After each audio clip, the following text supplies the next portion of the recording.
ইয়া আইয়ুহাল্লাযীনা আমানু, হে ঈমানদারগণ।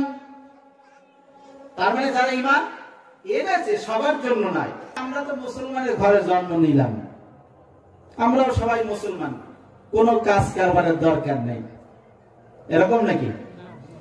ডাক্তারের ঘরে জন্ম নিলে যেমনি পড়াশোনা ছাড়া ডাক্তার হওয়া যায় না, মাস্টারের ঘরে জন্ম নিয়ে যেমনি পড়াশোনা ছাড়া মাস্টার হওয়া যায় না, মুসলমানের ঘরে জন্ম নিলেই বুঝি মুসলমান হওয়া যায়, যায় নাকি? তাহলে মুসলমান হতে গেলে কি করতে হবে?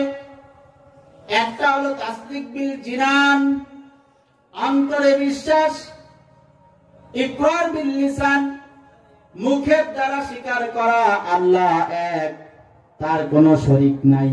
মুখে এইভাবে করে ইসলামের মৌলিক বিষয়গুলি স্বীকার করা।